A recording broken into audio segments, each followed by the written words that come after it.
Nah, paru-paru ini disiapkan oleh Allah untuk manusia ini supaya dia bisa bernapas. Bernapas itu artinya memerangkap udara untuk diambil oksigennya. Teman-teman yang kesulitan berhenti merokok, ya, kesulitan pengen berhenti rokok tapi nggak bisa, ya, catat nomor telepon Bang Fuad di bawah ini. Ya, catat ya. Karena kita jelasin dulu berhenti merokok dulu. Iya. Ya, kita bicara tentang berhenti merokok ya. Oke, enggak, belum. Oh, belum. Tadi kan belum diterangkan kenapa orang setelah pertemuan pertama sulit berpisah itu kan. Jadi kecanduannya dulu baru berhentinya. Oke. Supaya mereka teman-teman ini punya alasan kenapa saya harus berhenti gitu loh. Nih, tulisannya. Dan ini teman-teman gini. Jangan antum kira pertemuan kita ini untuk teman-teman yang merokok, bukan. Ini buat antum-antum yang belum pernah mencoba merokok, jangan sekali-kali coba merokok. Karena Anda sulit siapapun melepaskan yang masuk diri. nggak bisa keluar. Rokok itu bukan Sulit. seperti yang lain, ya. Banyak. Saya punya bungkus rokok dari Kanada, tertulis di situ. Studies have shown that tobacco can be harder to quit than heroin or cocaine. Beberapa penelitian telah membuktikan bahwa berhenti merokok itu lebih sulit daripada berhenti dari heroin atau kokain. Lebih sulit dari berhenti dari narkoba. Ya, itu gitu ya. Ya. Jadi orang kecanduan narkoba lebih mudah keluar daripada orang kecanduan rokok. Dan itu saya buktikan di klinik saya, ada 16 orang. Tadinya 15, yang terakhir baru seminggu yang lalu. Itu dia bilang, "Pak, saya dulu pengguna narkoba, Pak. Tapi saya bisa berhenti dari semua itu tanpa terapi, tanpa apa. Tapi rokok saya nggak bisa, Pak." Ini bukan berarti suruh nyoba narkoba loh ya. Tapi ini untuk membuktikan bahwa berhenti merokok itu memang sulit sekali. Jadi ya untuk Anda yang tidak merokok, jangan coba. Karena begitu masuk sulit sekali berhenti. Oke, Ya, apa sebabnya? Nah, sulit berhenti. Sorry. Karena orang merokok itu saya katakan sering kecanduan. Kecanduan apa? Kecanduan nikotin. Di dalam rokok ada 3 komponen utama. Nikotin, tar, dan karbon monoksida.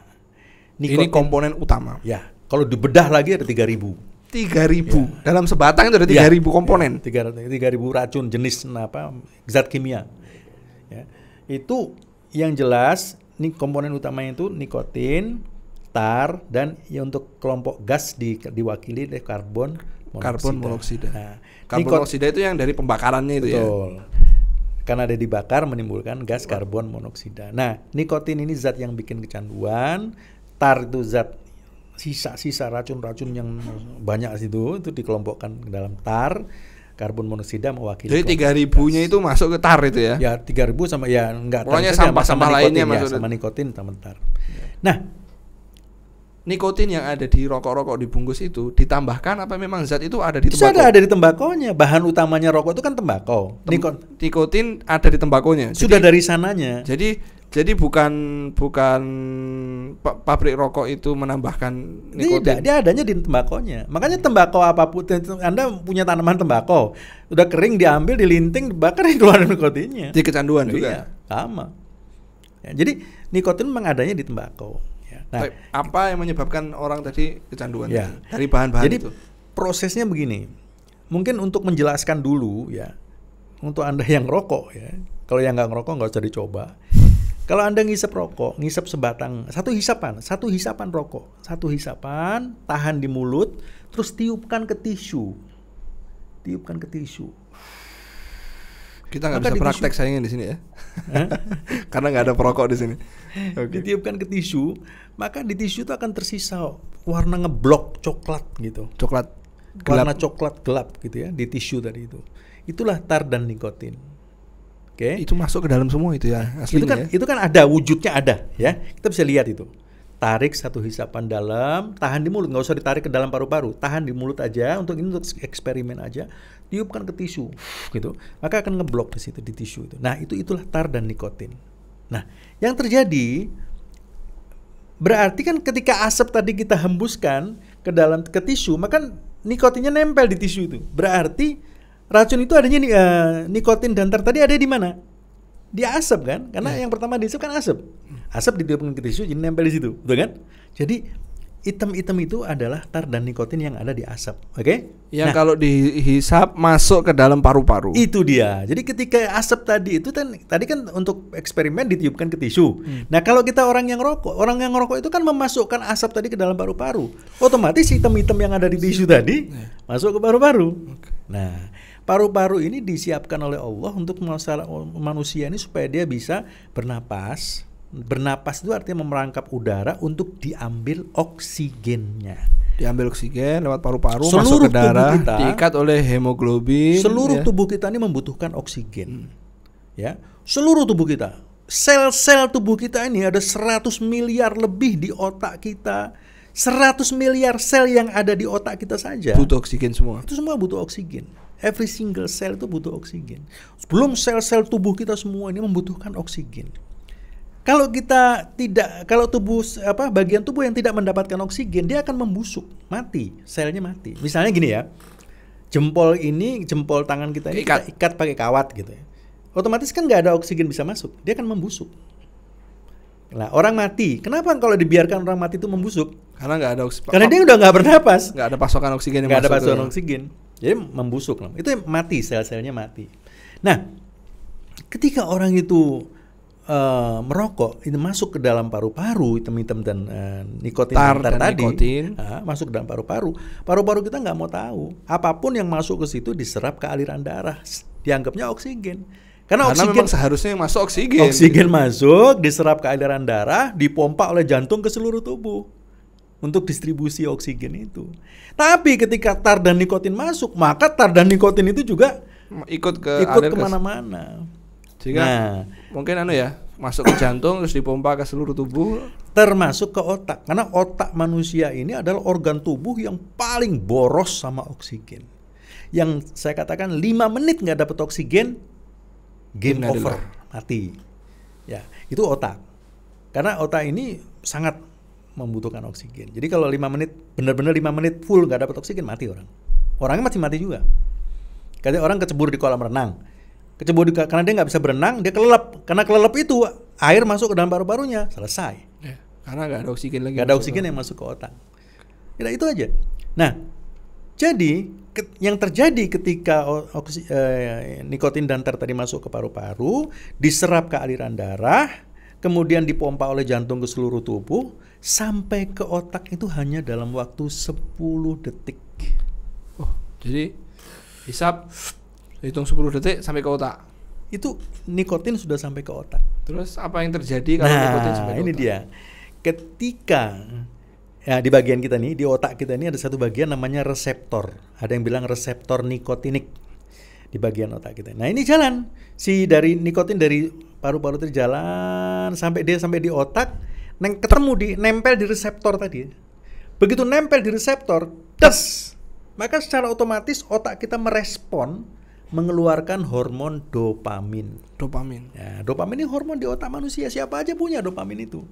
Hanya saja orang yang tidak merokok, dopamin itu tidak dipicu oleh nikotin. Dopamin itu hormon yang membuat kita senang, bahagia, puas, relax, santai, kenyang, tenang, tidak ngantuk, relax.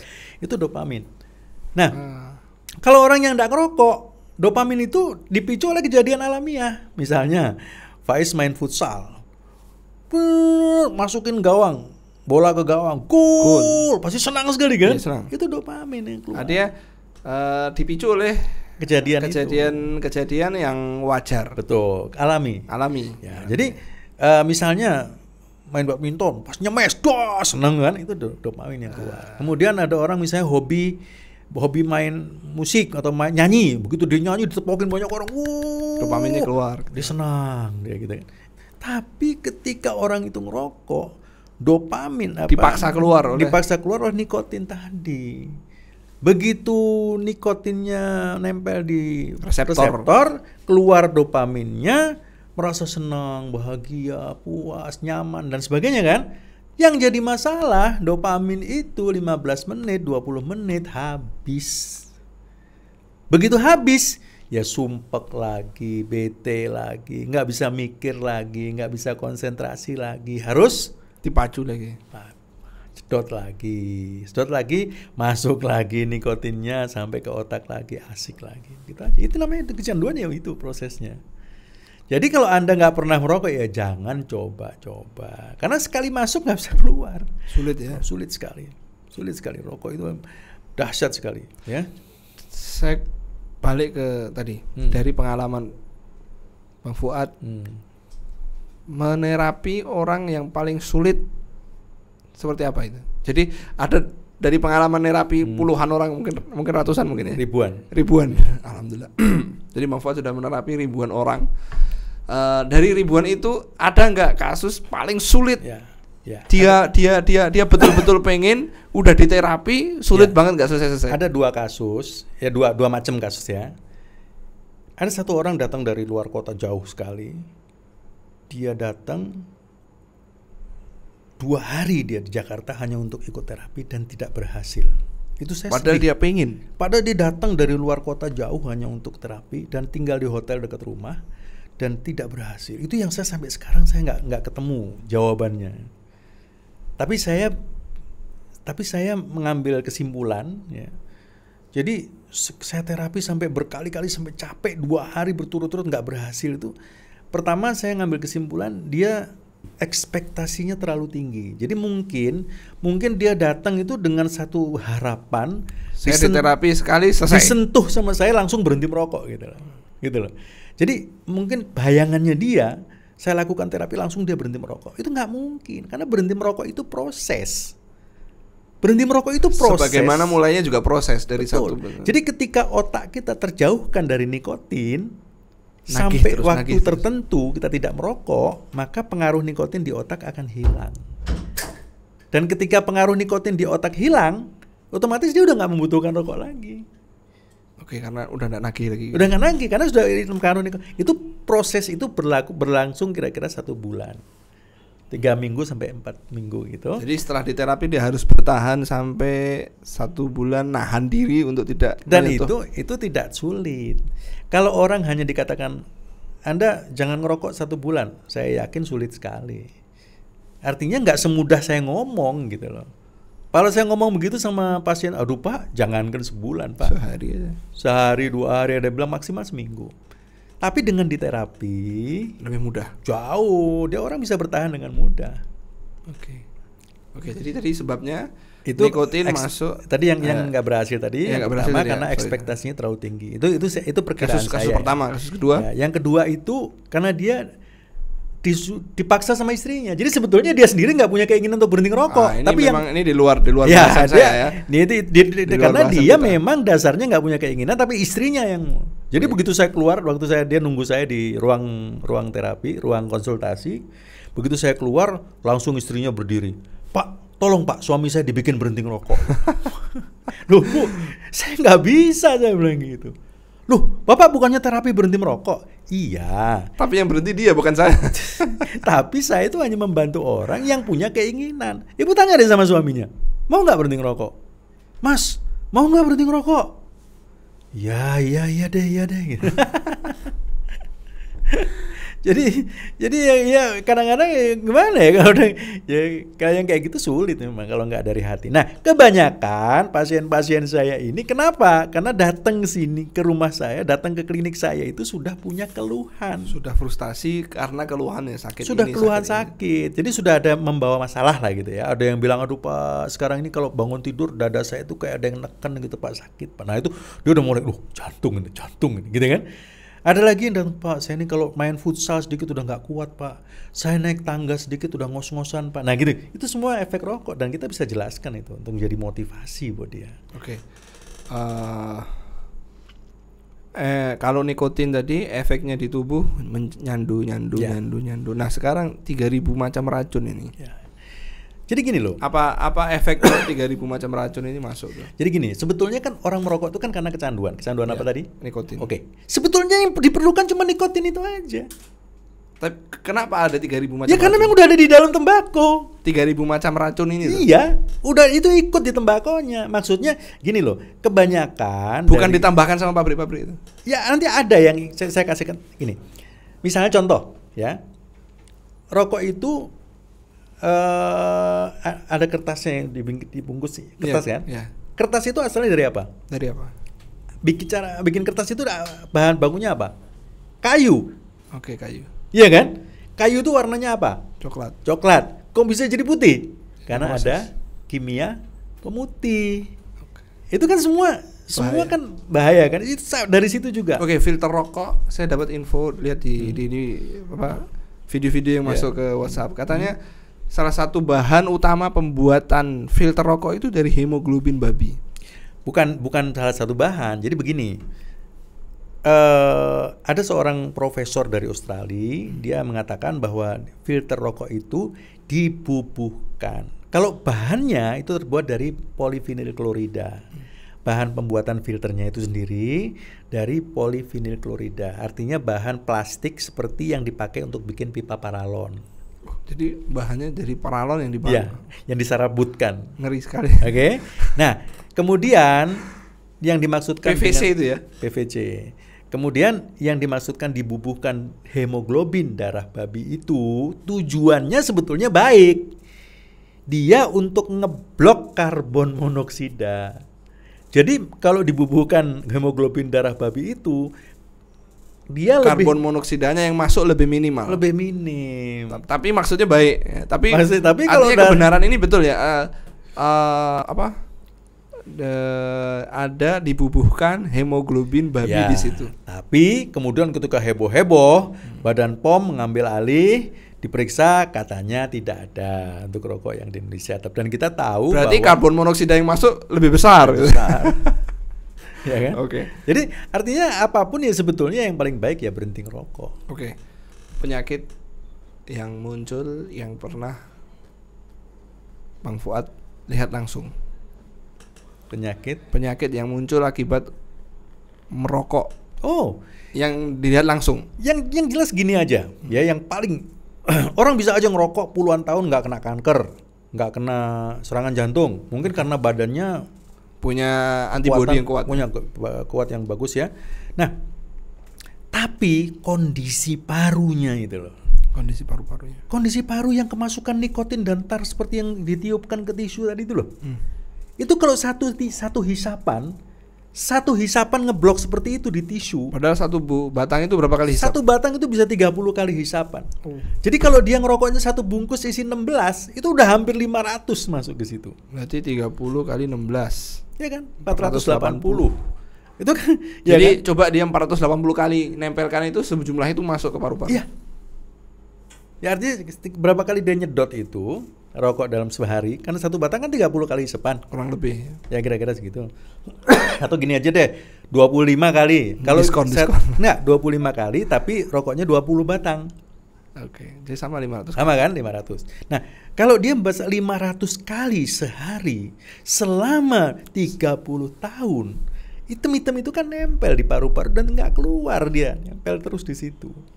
Mungkin nanti editor bisa membubuhkan di video kita ini. Saya siapkan gambarnya Bisa dibubuhkan gambar yang akan disiapkan oleh Bang Fuad nanti supaya lebih konkret. supaya lebih konkret dan para pemirsa bisa lebih teman-teman penonton dari channel Kalam Hakiki ini bisa lebih bisa membayangkan bisa kondisi membayangkan. paru itu. Dan saya rasa mungkin kalau masuk ke Google insya Allah ketemu ya. Oh iya, paru-paru perokok. banyak. Oke. Oke, jadi bisa dibayangkan paru-paru orang, pada paru-paru itu kan bentuknya kayak apa? Dalamnya kayak spons. Nyerap gitu Iya, dia kan untuk merangkap udara. Jadi ketika udara masuk, dia mengembang di dalam situ, ya kan? Nah, jadi ketika masuk itu nikotin dan tar tadi, dia akan menyelinap masuk ke dalam rongga-rongga itu. Memenuhi rongga-rongga. Namanya alveoli atau alveolus. Nah, dia masuk ke dalam alveolus itu. Itu dalam waktu 30 tahun bagaimana nggak jadi hitam di dalamnya situ gitu. Karena dan dia kan nggak bisa dibersihkan. Oke. Kanker paru, yang banyak kanker mulut. Semua kanker mulut, kanker bibir, kanker leher, kanker lidah, semua bisa terjadi. Dan itu foto-fotonya dipampang di bungkus rokok dan tetap tidak menghalangi teman-teman yang rokok untuk berhenti. Ya sebetulnya kalau untuk yang rokok memang agak sulit, tapi biasanya dia akan pengaruh ke perokok-perokok pemula. Dia ngeri juga dia. Ya. Ya. Saya pernah diskusi dengan beberapa ustadz. Ini berbicara tentang bab yang sangat lain sebetulnya. Di akhir zaman muncul Dajjal. Tertulis di mana? Jidatnya. Di jidatnya kafaro. Artinya sudah ditulis nih kafaro. Kok masih banyak yang ikut? Terus dibilang sama saya, jangan heran. Rokok itu ditulis tuh bahaya, rokok membunuh, masih banyak juga yang rokok. Artinya saya berpikir masuk akal juga ya. Artinya Dajjal aja ditulis di kafaro, masih sudah ditulis di kafaro aja, dan itu membuktikan bahwa itu Dajjal, masih diikuti kan? Masih diikuti. Artinya nggak usah kaget, rokok yang terus membunuhmu aja masih dihisap. Betul. Nah, jadi kalau ditambah cerita Bang Fuad tadi yang sudah sakit aja masih terus merokok, nggak bisa berhenti. Nggak bisa berhenti. Jadi ya itulah dahsyatnya rokok. Maka teman-teman ya, saya sampai kehabisan kata-kata. Teman-teman jangan coba-coba merokok. Jadi, kalau Anda mencoba itu misalnya ada apa? Tape goreng misalnya. Tape goreng Anda coba, enak. Anda coba lagi enak. Coba 10 biji nggak masalah. Tapi kalau rokok Anda coba sekali, nggak enak awalnya. Awalnya nggak enak. Tapi rokok itu pahit. Tapi ketika ada pengaruh teman, ngerokok dong, nggak ngerokok kayak banci kamu, gitu kan. Akhirnya dia ngerokok lagi sampai kecanduan. Begitu Bapak tadi bilang rokok rasanya pahit. Tapi beberapa anak-anak ditanya bagaimana rasanya merokok pertama kali, kok jawabnya manis. Ya, ini satu hal yang perlu diketahui ya, bahwa filternya rokok atau bagian yang dihisap dari rokok itu, ujung rokok bagian yang dihisap, itu memang sengaja ditaruh gula. Pemanis. Ya, artinya ada rasa manis itu memang sengaja. Supaya orang ketika ngisap rokok itu merasa nyaman. Jadi ya kalau nggak dikasih pemanis, dia akan terasanya ya gimana sih, rasa kertas gitu ya. Nah bahayanya ini anak-anak yang merasa bahwa rokok itu manis, ditanya sama temennya rasa rokok bagaimana, manis. Nah temennya akan penasaran ini akan nyobain, memang manis, tapi pemanis ini untuk menjerat sebetulnya. Nah ketika dia sudah mulai ngerokok, dia bilang manis, dia ngerokok lagi manis, lama-lama masuk itu nikotin ke otaknya, kecanduan dia. Nah itu udah susah berhentinya.